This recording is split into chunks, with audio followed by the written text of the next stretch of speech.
Peter Thiel gathered his employees in a room in 1999, and he told them the quiet part out loud. It will be nearly impossible for corrupt governments to steal wealth from their people. He wasn't describing a new feature, he wasn't pitching investors, he was telling his own staff what the company was actually built to do. And the company was PayPal, the one you used last week to split a dinner bill.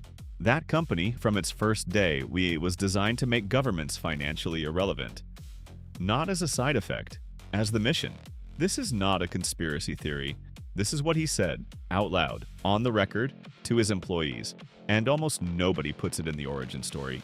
Here is exactly what happened, and why the real version is so much stranger than the one you've heard. Go back to the summer of 1998. Peter Thiel is 31 years old. He just washed out of corporate law. He's barely surviving as a financial derivatives trader. And he reads a book, not just any book. A 400-page manifesto called The Sovereign Individual. 2 authors, 1 argument.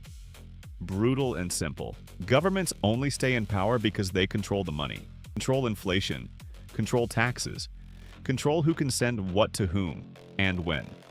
Take away monetary control and governments become suggestions. Not laws, not authority. Suggestions. Thiel read it and didn't move on. He said later in his own words, "I read that book in the summer of '98, and it inspired me to start PayPal as this libertarian project that was going to liberate people's money from the control of the central monetary authorities. Let that land. Not build a better payment system. Not disrupt banking. Liberate money from governments. That was the stated founding purpose of PayPal." He said it on the record, multiple times. And yet almost every mainstream origin story begins with eBay auctions and email transfers, because the real version is uncomfortable. A man read a manifesto, became convinced nation-states were structurally doomed, and decided to build the financial weapon that would finish them off. That man then built one of the most successful companies in internet history, and the weapon is sitting on your phone right now. A few months before that summer, a 23-year-old named Max Levchin arrived in Silicon Valley. No job, almost no money. 3 failed startup ideas already behind him. He'd grown up in Ukraine, obsessed with cryptography since his teenage years. Not a business person, not a networker, just a builder who couldn't stop. His friend Luke Nosek had one piece of advice. You need to meet Peter Thiel. Thiel was teaching a small class at Stanford on currency investment at the time. He was not a coder. He had no technical background at all. He'd trained as a lawyer, tried derivatives trading, couldn't make either fully work. But he had something more dangerous than technical ability. He had a philosophy, and he had conviction that most people in Silicon Valley in 1998 simply did not have. Levchin had the cryptography. Thiel had the ideology. Nosek had introduced them. Within hours of meeting, Thiel wrote Levchin a check for $100,000. The company was called FieldLink, then Confinity, then PayPal. The original product was software to encrypt sensitive data on Palm Pilots. Those small handheld organizers that executives carried everywhere in 1998. They were everywhere. They were the iPhone of that moment. And nobody wanted the encryption software, not a single person. But while building something nobody wanted, Levchin's team added a small feature. Almost by accident. Almost as a throwaway. You could beam money between Palm Pilot devices, device to device, person to person. No bank, no intermediary, no government oversight. That accidental feature became everything. They pivoted, moved the transfer to email, and then it exploded. October 1999, thus 24 people sending money to each other internally. Mid-November, 1,000 users. End of December, 12,000.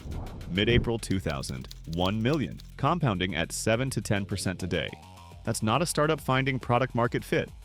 That is a financial contagion, spreading faster than anyone knew how to process. And while this was happening, Thiel was not quiet about what it was for. If you want to understand what Max Levchin went on to build after this, and how it connects to where Silicon Valley actually went, that video is already up. Subscribe and it'll find you. But right now, back to what Thiel was telling people in private. Late 1999, PayPal is growing at a rate that has no precedent, and Thiel gathers his staff. He does not talk about user acquisition. He does not talk about monetization. He says this: PayPal will give citizens worldwide more direct control over their currencies than they ever had before. It will be nearly impossible for corrupt governments to steal wealth from their people through their old means. Because if they try, the people will switch to dollars or pounds or yen, effectively dumping the worthless local currency for something more secure. Read that again slowly. He is not describing a payments app. He is describing a parallel financial system that exists outside government control. One where citizens can simply opt out of their national currency when their government abuses it. He said it even more directly in an interview around the same time. The ability to move money fluidly and the erosion of the nation-state are closely related. This wasn't marketing. This wasn't a pitch deck designed to impress investors. This was a 31-year-old telling his team they were building infrastructure to make monetary sovereignty obsolete. And for about 18 months, it was actually working. The growth was real. The platform was live. Millions of people were moving money across borders with no government involvement whatsoever. Then came Anguilla. Early 2000, a small Caribbean island called Anguilla. Thiel attends a financial cryptography conference held there annually. The attendees, libertarians, cryptography theorists, digital currency architects. And Thiel later noted, probably a decent number of intelligence agency operatives monitoring the whole thing. At this conference, someone is demonstrating a live system. It's called EGLD, anonymous, encrypted, gold-backed electronic certificates, distributed across servers in Iceland, Dubai, and multiple other locations, specifically designed so no single government could seize it, no central point of failure, no address to raid. PayPal saw it and made EGLD interoperable with their own platform, then discovered something. A significant amount of criminal activity was flowing through EGLD, organized fraud, money laundering, transactions that no legitimate business would run. PayPal disconnected immediately. EGLD was eventually prosecuted. The company was disbanded and shut down permanently. But here's the part of this story that makes everything stop. Thiel has a theory about who else was in that room. He believes Satoshi Nakamoto, the anonymous creator of Bitcoin who has never been identified, was at that conference. Or one very much like it. Look at the names side by side. EGLD, Bitcoin. Change E to bit. Change GLD to coin. The structural logic is nearly identical. Decentralized, anonymous, designed to survive government interference. And the reason nobody has ever found Satoshi, Thiel believes, is that anonymity was the specific lesson EGLD taught. EGLD could be found, so EGLD could be shut down. Satoshi built something with no findable center. No name, no address, no single server, and then disappeared entirely before anyone could locate him. The man who built PayPal believes he shared a room with the man who built Bitcoin, and they were all there for the same reason: end government money. Just different tools. There's a connected thread here about how Silicon Valley thinks about power underneath all the product announcements. I covered it in a separate video because it deserves its own space. It's already up, but right now, what happened when the whole thing started collapsing? Here's the part nobody puts in the origin story. The dream didn't die because regulators attacked them. It collapsed from the inside.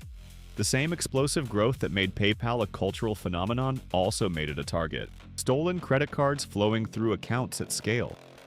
Money laundering operations running systematic transactions.